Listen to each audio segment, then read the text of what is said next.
Good afternoon, everyone. It is so good to have you here today to talk a little bit more about budgeting, some tips that we'll talk about, as well as some different strategies as you hopefully either build a budget or continue building onto the budget you already have. My name is Sarah Scruggs, and I am so excited to be here today. I'm the Community Engagement Specialist at Harvard University Employees Credit Union, and I am happy to answer any questions that you have. So let's talk about a few logistics with today's presentation. We've gone ahead and muted everyone so that way you can continue to eat your lunch if necessary, or possibly take a walk, do things like that. So go ahead, do whatever you need to do in the background because you know that you're muted so that we can all hear me just a little bit better. This does not mean that we don't want any type of interaction today. I'd love for there to be questions and comments, and there will be a whole section where I ask you all to write in the questions feature. So you'll either see the questions feature on the right-hand side of your screen or at the top navigation. If you could, just let me know where you're joining me from today in that questions feature or chat feature that you see on the right-hand side of your screen or at the top navigation, depending on how you logged in. You should see either a questions feature or a chat feature. If you could let me know where you're joining us from today, that way I know that you can hear me, number one, but number two, I also know you know where the questions feature is and we can use that throughout. So if you could go ahead and let me know while I continue on with our presentation and logistics. Perfect. See some people from Cambridge, Somerville. Someone's joining us from Boston. Wonderful. Thank you. Perfect. So with our presentation and recording today, we've gone ahead and started the recording, so no worries. We will be recording this. If you do happen to miss something I've said, or you think a concept is really great and would like to go back to it, those will be available on our YouTube channel for you to rewatch. We will also be sending out an email once this workshop is over, either this afternoon or tomorrow. That way you have access to all the links that we've spoken about and have access to the presentation as well. There will also be a survey within that email. I do ask that you fill this out so that we continue making these presentations a success for you all as members of the credit union. Our goal is really to help our community be financially well. So any way that we can do that, we'd love to know in that survey. See that a couple more people answered from Malden. Great, thank you so much. So Harvard University Employees Credit Union is a not-for-profit financial institution exclusively serving the Harvard community and all of its affiliates. So hopefully, if you're on this webinar, you are a member of the credit union. Thank you so much for being a member. If you aren't and have questions about any products or services that we offer, I would love to talk with you more about that. So please don't hesitate to reach out. If you have any questions, you can always put those in the questions feature or reach out to me via email as well. So let's get started on our topic today. That is all about budgeting tips as well as budgeting strategies. We really want to start by setting an expectation. I think all of us have come here today because we do not have a dream budget. Somewhere there has been something going on where it has not turned out to be a dream for us. And a dream budget at its core really is just our income minus our expenses, and that being a positive number so that we can use that money for things that we want, things that we need, saving for retirement, all of those good things. That is a dream budget at its core. But a dream budget also has to work for you. It can't just be one budget that you made one time and then never thought about it again. We definitely don't want that. We want a budget that we continually go back to, that's flexible, and that fits our personality. What are some reasons we don't have a dream budget? The first being family. We can only control so much, right? A lot of times we spend money with our families, or maybe our family needs money and they may need to have some of that. Or we may be spending more because of our family. Maybe we're visiting family this summer, things of that nature. Advertising. Constantly we are being sold, whether that be a product or a service or many other things that we could be sold. You see it from your emails to even being on the bus, getting on the bus or the train, you see ads for products, services, restaurants. And so we're constantly being sold to. And a lot of times this can impact our budget because of impulse spending. And so sometimes we don't have as great of a grasp on our impulse spending as we sometimes would like. There's also temptations. I don't know about you, but I have many times been on my way home from commuting from work, or maybe commuting for a day on a Saturday, and I am tempted to go into a CVS and just pick up a huge like bottle of Coke or something like that, so that way I have that little sweet thing on the way home, or walk into a Starbucks and just grab a coffee when I could have made it that morning. There are temptations all around us. And those things aren't bad necessarily. It's not bad to go into a CVS and grab a Coke every once in a while. It's not bad to get coffee. But are we building those temptations into our budget? That's an important thought process that we have to look through. And then our emotions. I know that emotions are sometimes not talked about a lot with money, but money is one of the most emotional aspects of our life, because with our money, we also put out a set of values a lot of times. What we're spending money on is something that we value. And so if you've ever had conversations maybe with a partner or with children or with parents, there can be emotions that fly during those conversations about money. I know that a lot of people talk about money in ways that are very emotional, because it can be difficult to be a part of a world where money matters so much as it does in our world right now. It is important to have enough money to live, to thrive, to do the things you'd like to do, to experience a life you'd like to experience. And so our emotions can truly take us on a journey. They can help us to save money, but they can also help us to spend more money. And sometimes we don't account for those emotions when we're actually planning our budget. So we want to start thinking about this on the positive side of things. How can we not block out all of those four things we just talked about? We're not going to block out our family. That's not my advice from this presentation.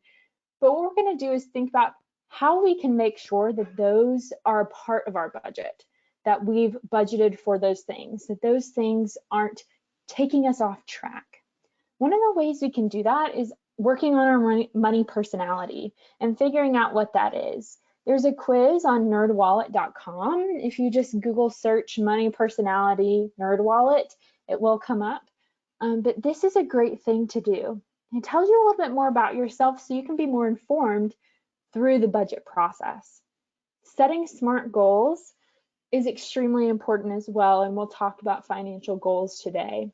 But I really think the most important thing we can do is get to know ourselves a little bit better so that we can end up having a great budget for us. Because everyone will come away with this session with a budget that looks different. And that's something that's important and unique, is that we need to identify and understand ourselves so that we can put all of that knowledge into our own budget to be successful. The four money personalities that we're going to talk about today are money avoidance, money worship, money status, as well as money vigilance. These are the four money personalities that a behavioral scientist did come up with, that he found most people fell into these categories. A lot of times we fall into more than one category, just like in everything. And this doesn't tell us exactly who we are or exactly how we always spend our money, but this is a more common theme within our lives. Money avoidance. If you are money avoidant, you do not want to talk about your money. You would rather do nothing with it than actually tackle a problem or maybe even save money. A lot of these people would just ignore their finances before they would want to actually start and work on them. So by attending this session today, if you are normally money avoidant, you've gone ahead and said, you know what, I want to make this happen. So congratulations to all of those out there who maybe have ignored their finances in the past and are getting a hold of it now. There's money worship. These folks do believe that money will solve their problems. Money solves problems for a lot of us. It really does. I mean, if a problem is that you need to have a home and a roof over your head, money will solve that problem for you. So I don't want to go so far as to say that money can't solve problems, because it absolutely can, but will it solve all of them? That's kind of where this takes over, is that if you worship money, you say, oh my gosh, if my paycheck were just a little bit higher, if I just got a new job, and had a little bit more money then and could pay for that new vacation house, then my life would be so much better. The grass is always greener kind of thing. And this can be for people who actually make quite a bit of money. A lot of folks who make quite a bit of money do have this personality of money worship, because they do believe that the money will solve their problems. And we've actually seen, based on science, that at a certain point of income, you no longer get that happiness or need for money any longer. And so with this personality, you really want to watch yourself with, okay, do I really want to go after this new promotion? Do I want to do that? Or am I just doing it because I think it'll make me happier if I make more money? Really think through those decisions that you're making. There's money status. These folks will equate their net worth to self-worth. And this can be extremely detrimental to your self-worth, because we all go through periods where our net worth isn't what we'd like to see or think about. And I will be completely honest with you, this is one of my largest personalities, is that when I see my net worth number go up on my little money app, it makes me feel happy and I'm like, whew, I'm doing good. When in reality, just because of the amount of money we have doesn't make us a good or bad person. It just means that we're able to do things that we like.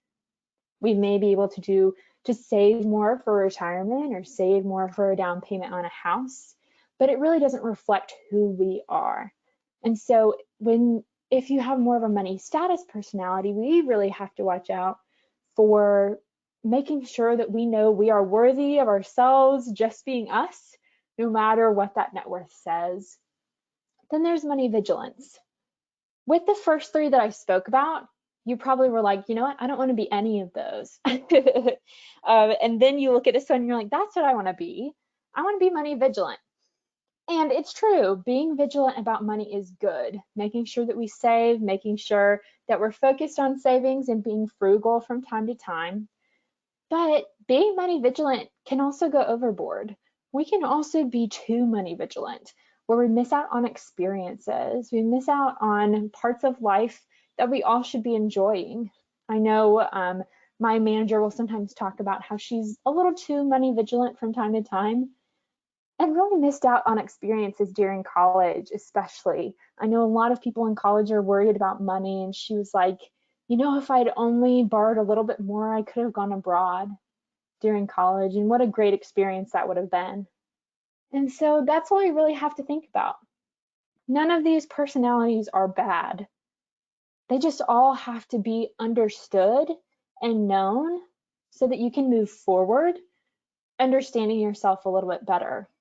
Knowing what your money personality is will help you and inform you when you start to make decisions about your budget. Because if you're someone who's more money vigilant, maybe you need to start putting a line item in your budget for spontaneity, or maybe putting a line item in your budget for something that you're saving for in the future, like a vacation or something fun. Maybe if you're money avoidant, you need to start putting on your calendar every other week when you're going to sit down and look at your budget.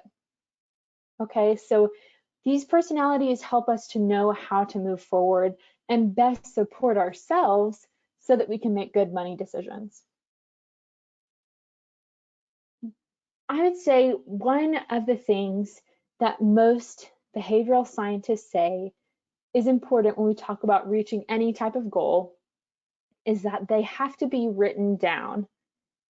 You've probably seen this, but there's so much research out there that says if we don't write down a goal, we're much more likely to just say, you know what, I never set that in the first place. It's okay, I don't have to think about that anymore. It's not real. But once we write it down, It really sets a reminder to us of what we're working towards and why we're doing what we're doing. And so during this time, I'll give us about a minute where I will just be quiet. I want you to write down one financial goal that you have that you would like to achieve by 1 year from now. What is one money goal that you'd like to achieve within the year? I want you to write that down somewhere. You don't have to share it with me by any means.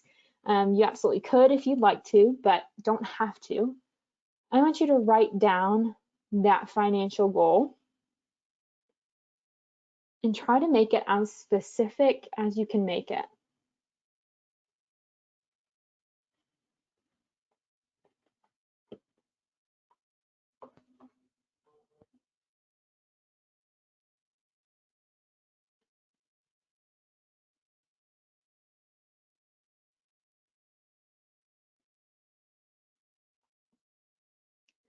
All right, I hope everybody has at least one financial goal written down. Maybe you have more than one financial goal. Write them all down. You're not going to be able to reach all of them at one time, but having multiple goals isn't always a bad thing. And something that I want to point out to you, a lot of financial goals, especially later in our lives, consist of years of savings. They're huge goals. Maybe it's to buy a home, to put a down payment on a home. That's a lot of money we're going to be saving up. Maybe it's to retire. That is a lot of money we need to save up to do those things. And so we can be unmotivated to reach those because they are so large. They seem so out of reach. I want to talk to you about goal gradient theory. This is a theory where they talk about breaking down a large goal into smaller, more attainable goals, because science tells us as we get closer to meeting that larger goal, we are more motivated to actually finish and reach that goal. And so if we set smaller goals and we continue to attain those goals, we will be more motivated to make it to the end and reach that overall goal. Maybe you had a goal of reaching an emergency fund. An emergency fund is 3 to 6 months of living expenses. Most Americans only have an average of $400 in their savings and checking account. This is barely enough to cover one emergency, but the experts say it is important to have 3 to 6 months of emergency fund easily accessible for you, whether that be in a savings account. That's where I like to keep mine, but making sure that it's available to you. 3 to 6 months of expenses, especially in Boston, Massachusetts, is quite a lot of money. I know I pay a good amount of money for my mortgage, my rent each month, and that's just thinking about 1 month, but now I have to think about 3 to 6 months. So that can be a big goal. Maybe an overall goal for an emergency fund is $10,000. But we're going to say, you know what, I want to break that up into smaller goals. I want to break it up into an annual goal. There's no way I can save more than $3,000 annually. But that's a good goal. How would I reach that each month? By saving $250 each month.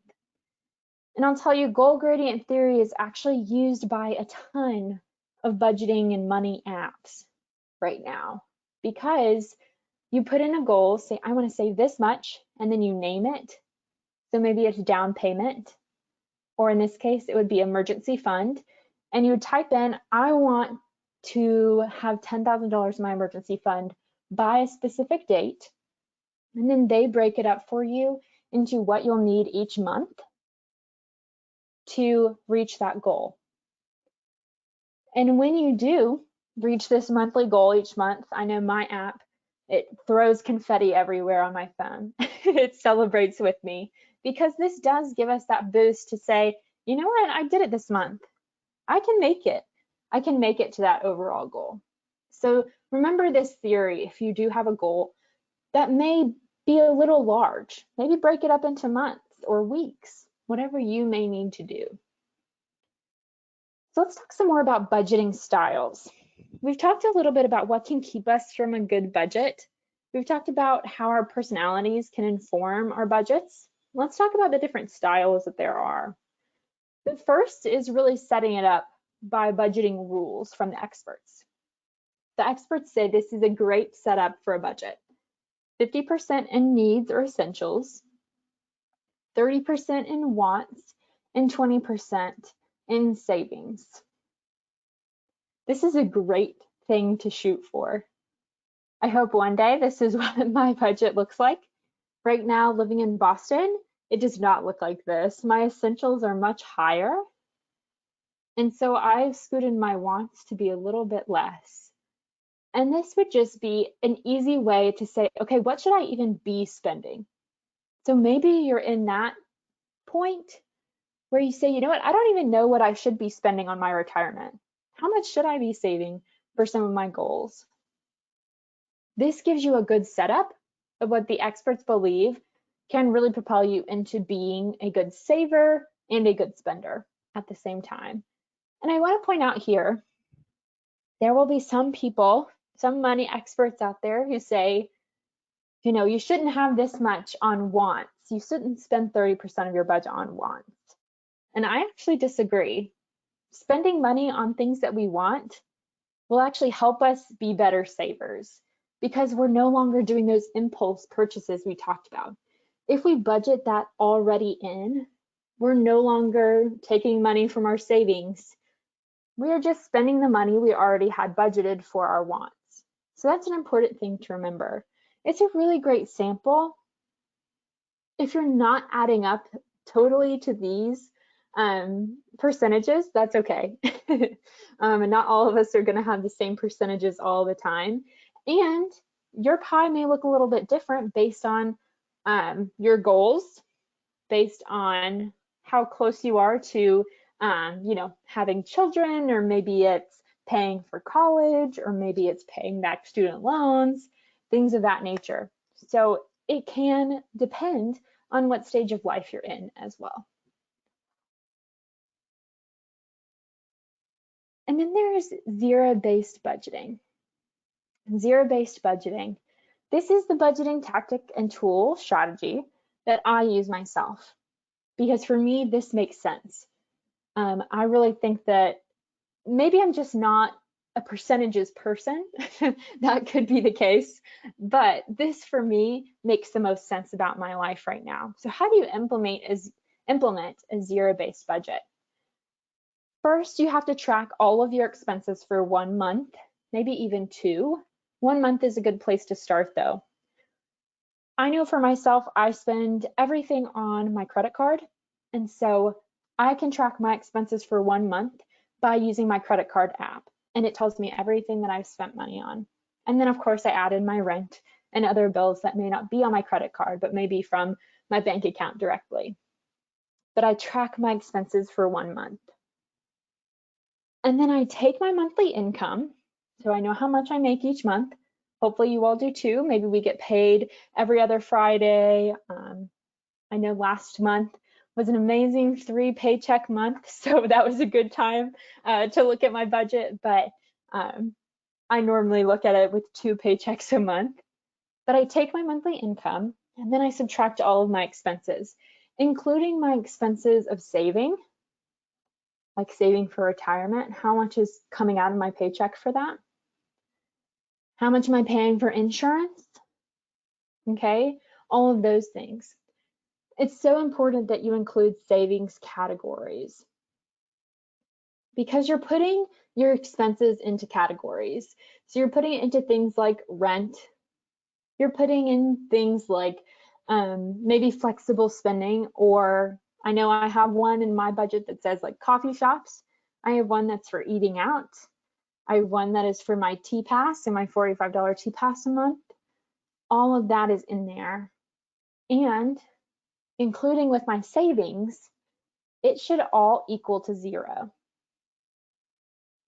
So if I have my income, I then give every single dollar that I make, every single one, a name, and I put it somewhere into some category.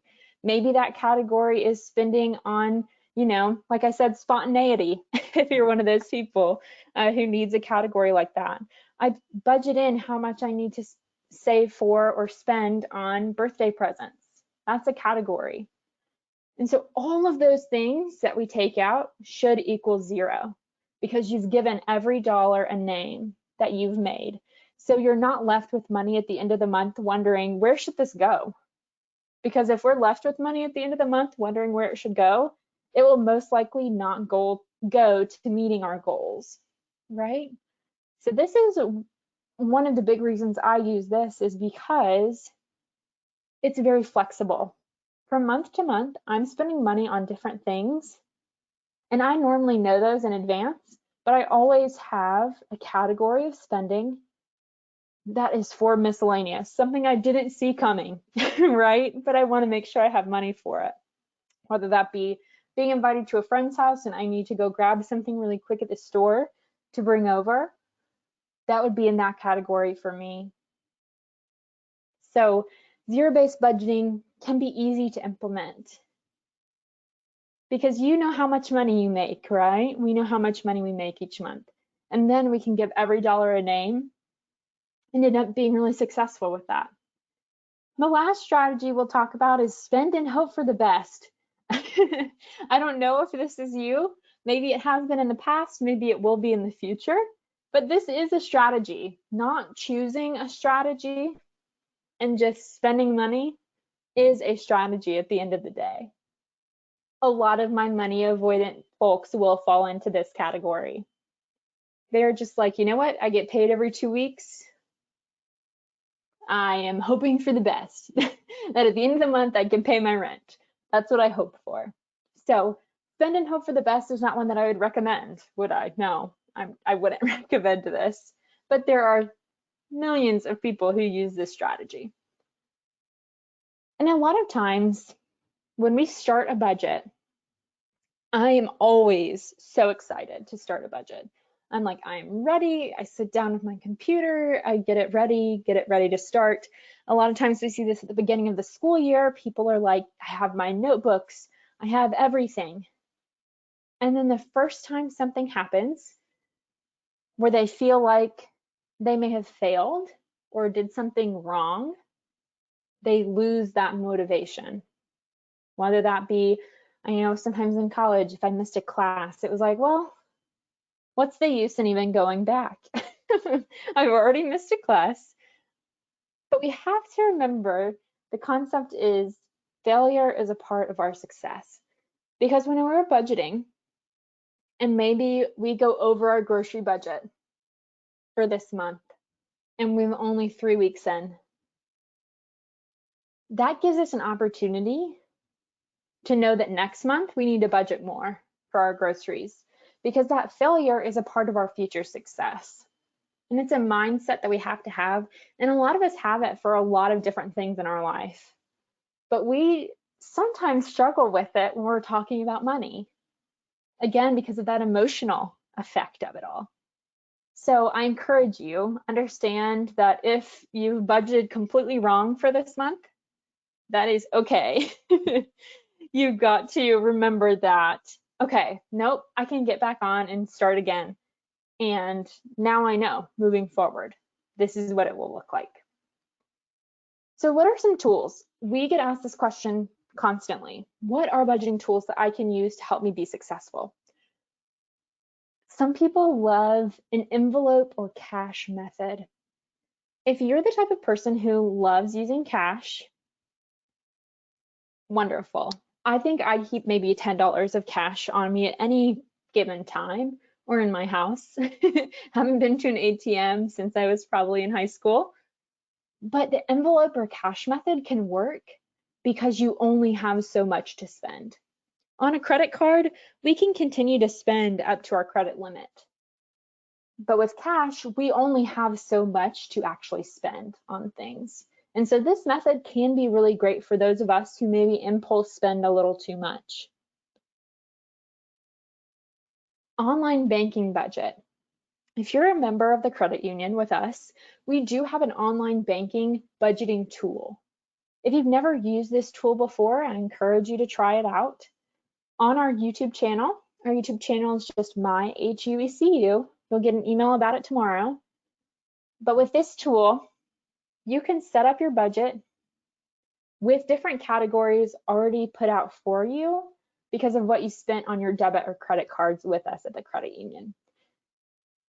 Caveat, you have to do online banking budgeting setup through your online banking account on a desktop.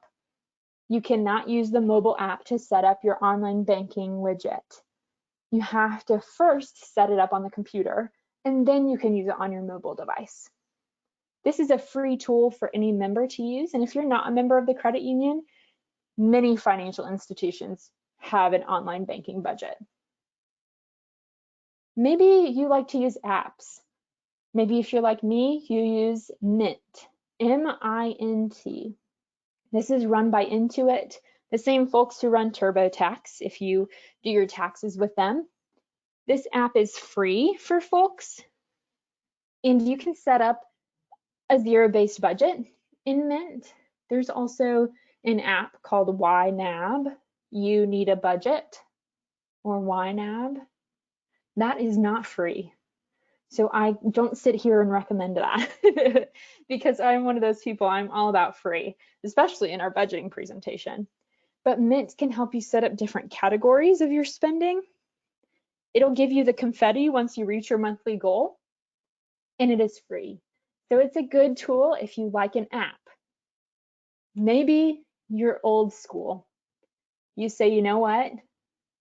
Maybe you don't even need a computer. You just want a worksheet in front of you or an Excel sheet. That is totally fine. What I want you to get out of this slide is that each of us have different styles that will work for us. Maybe you try the online banking budgeting tool this week, but you realize next month, you know what, that's not working for me. Try something new. I normally tell people give it about 2 months with each tool just to see, because normally the first month, we're not very good at anything within the first month of trying it. But within 2 months, we've really gotten a feel for it. So try them out. And like I said, failure is a part of our future success. So make sure to understand, okay, why don't I like this tool? What's one that maybe I would like more? And you can kind of go from there.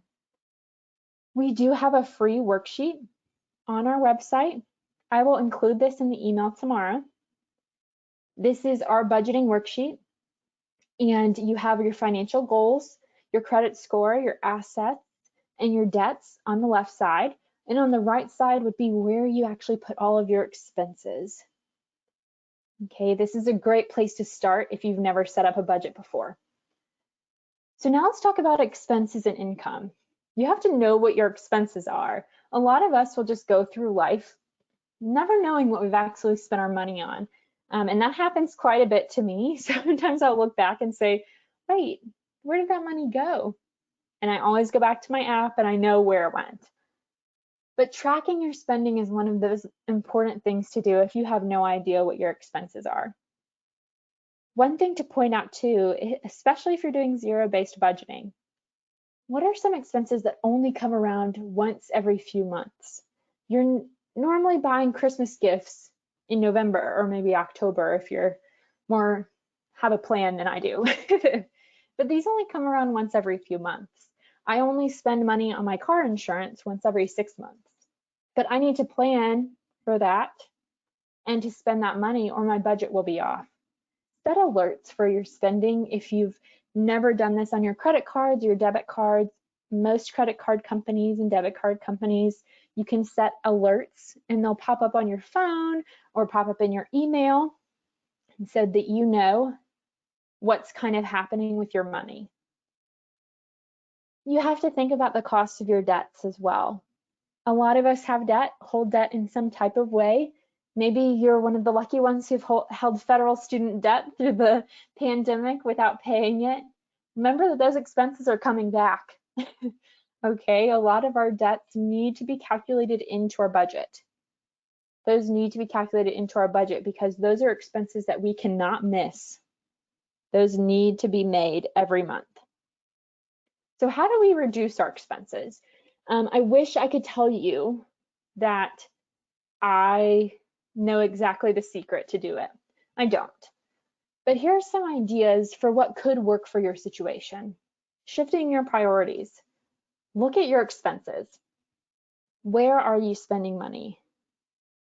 Are you spending a ton of money eating fast food and you don't even like eating fast food? That could be an expense that you have that you're like, you know what, I'm going to shift that and I'm going to buy, more easy to cook at home meals from the grocery store. I'm going to allot more of that money to easy to cook meals at home. Because although I want it fast, I would rather eat it at home. Maybe you need to shift your priorities from spending a ton on um, all of your streaming services. Maybe you never watch streaming services. Then stop spending money on it. I know I had a conversation with my mom and she said, I only ever watch one channel on my cable. She pays for, I think, 600. So I said, let's shift that priority. And you can pay for the streaming service of the one channel that you watch, and then you'll save a little bit of money on your cable bill. Refinancing. If you do hold debt, right now is a great time to refinance. We have a debt repayment webinar recorded on our YouTube channel. If you are at all interested in learning about refinancing, that is a great place to start, or speaking with one of our member service representatives in a branch or on the phone and talk about refinancing. Evaluate if you need to make a lifestyle change. A lot of us live outside of our means. From month to month, I sometimes live outside of my means, and that's an okay thing.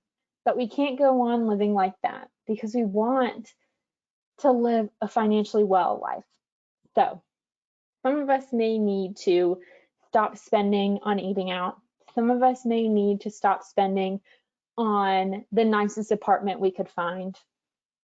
Some of us may need to stop spending on the nice clothes or brand name at the store, maybe just buy store brand. So evaluate if you need to make a lifestyle change. And then be a savvy consumer. Like I told you at the beginning, what can hold us back from our dream budget? Advertising.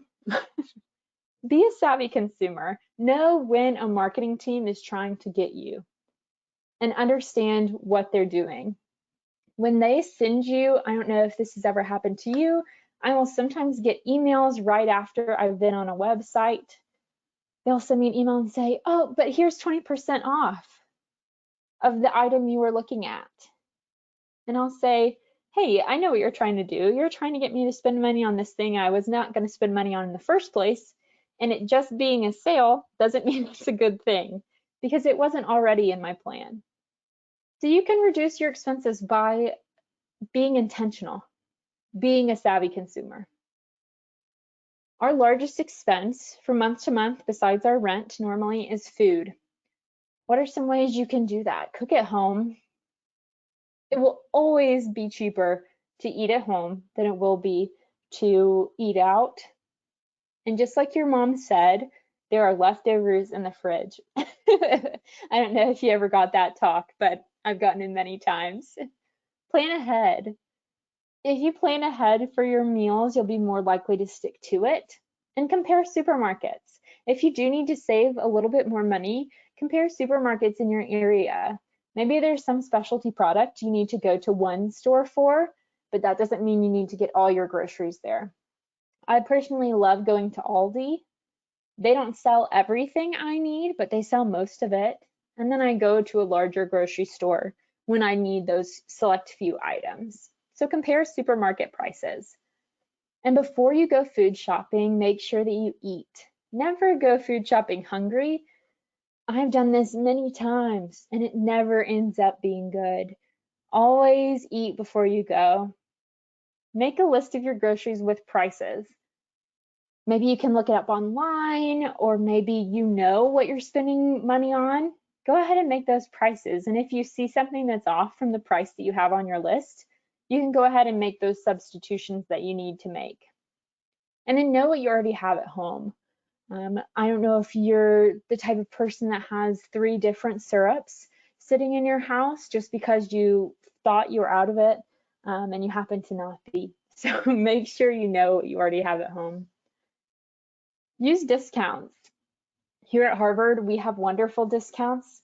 All of the employers that are in our eligible segs do offer great discounts.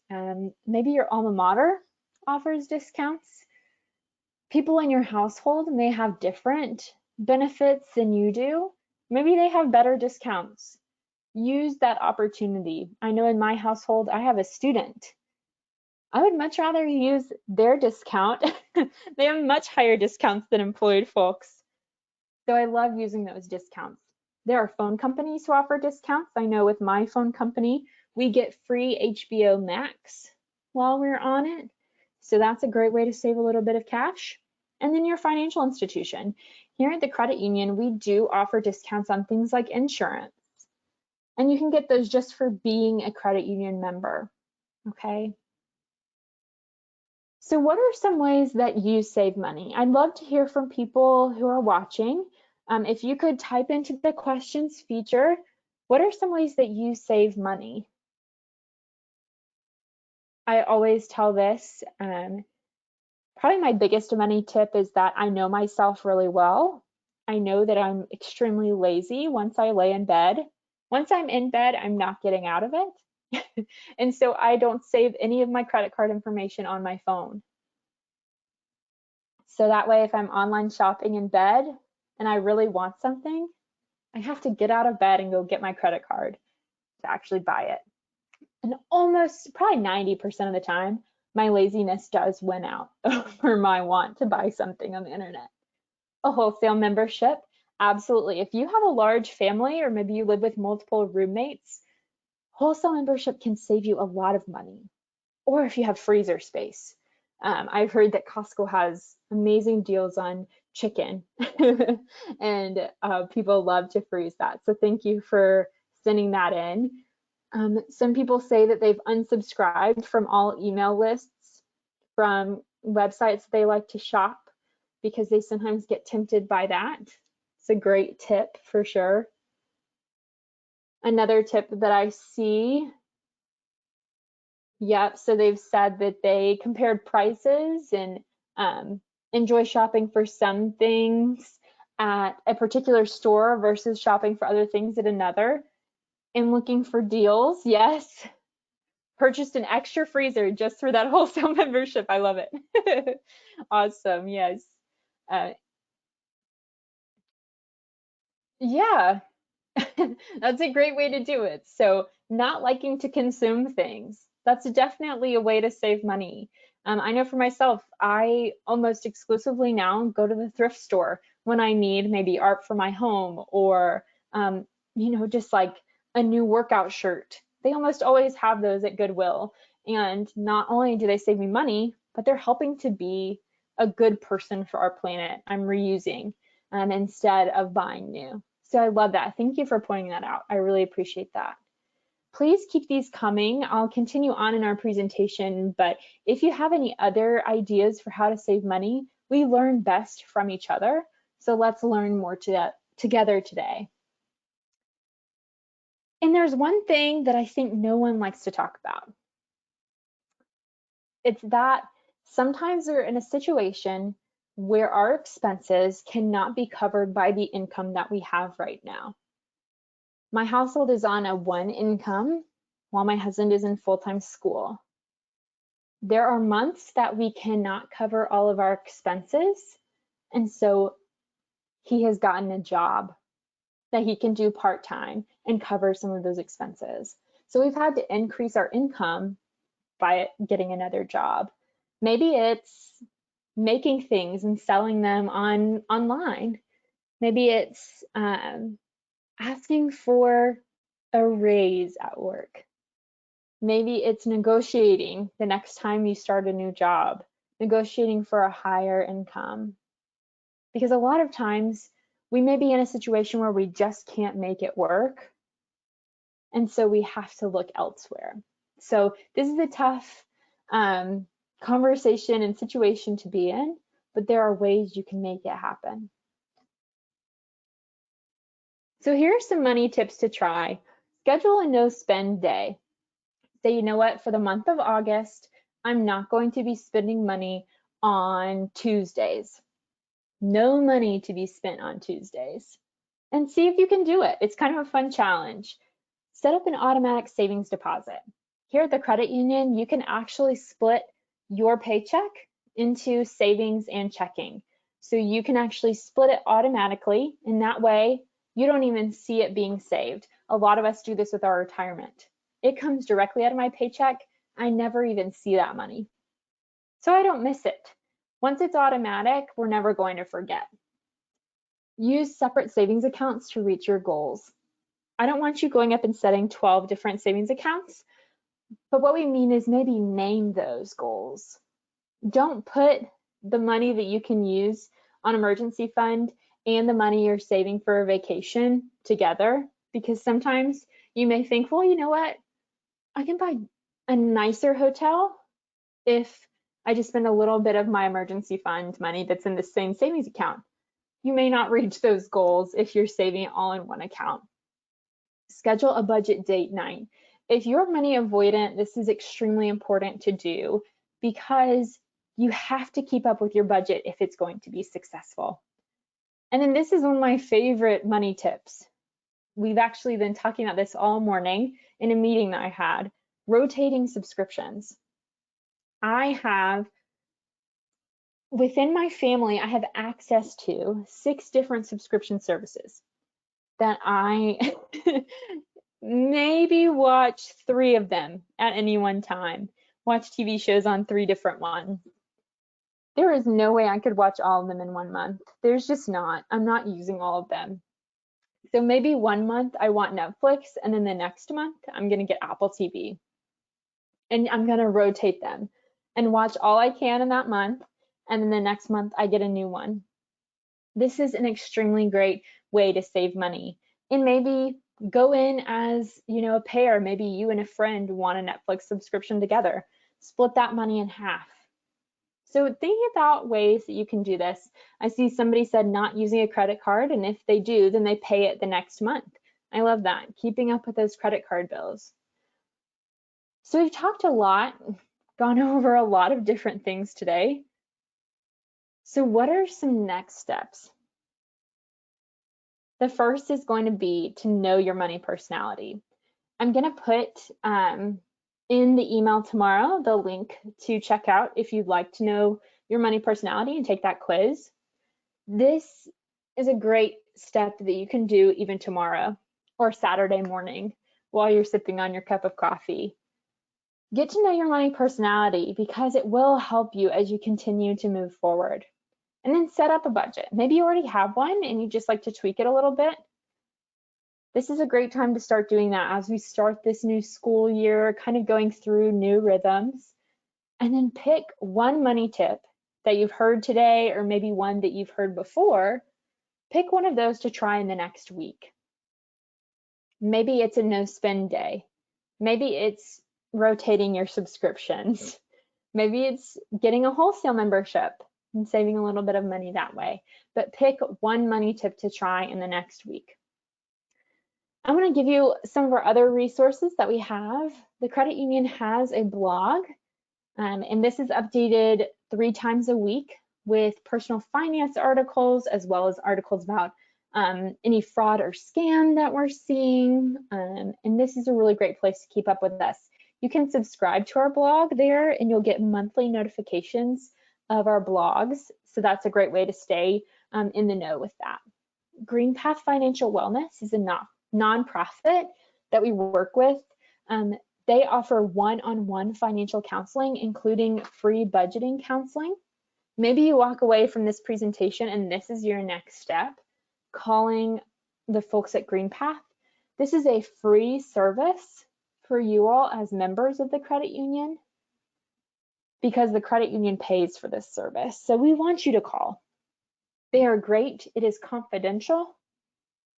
And they can help you with questions like, you know what should I be spending on my savings? How much should I be saving right now?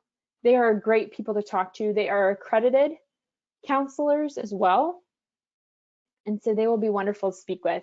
They do have people who speak in multiple languages, and they would love to speak with anyone in your household that may have questions. And you can find more information at huecu.org/greenpath. Like I said, I'd love for you to take our survey so that we can know how we can make this presentation even better the next time. I'm going to put the link right now in the chat so that you can take this survey. Again, this is August 5th, so you will need to know that to fill out the survey. But this way we can know how to make these presentations even better. So I appreciate any time you spend on the survey. This is a general overview. I am not your personal tax professional or legal or investment advisor. That is not my job. Hopefully you got a little bit out of this presentation that you can take with you, but know that all of them were used as just illustrative purposes. This is our information. I do encourage you to follow us on all social media if you have social media. We do Tip Tuesday, so every Tuesday a new money tip, as well as announcements for our other workshops. Maybe you saw this workshop on our social media, but I highly encourage you to take advantage of some of the giveaways we have there as well. So do know that we have those. And I want to make a quick plug. Coming up next Friday, our CEO, Craig Leonard, will be hosting a virtual town hall, and you can register for that on our website. If you go to huecu.org, it will be on the banner. The registration link will be on the banner, and you should have just received an email as well if you're a member about this virtual town hall, but he'll be talking more about a couple of new things at the credit union, as well as answering any questions that you might have. So I'd love to answer any questions that you all might have with our last few minutes of this presentation. If there's any questions that you have about budgeting or budgeting tips or strategies, please put those in the questions feature. I'll stay on for about 2 minutes, but if there are no questions, thank you so much for attending, and I hope you all have a wonderful afternoon.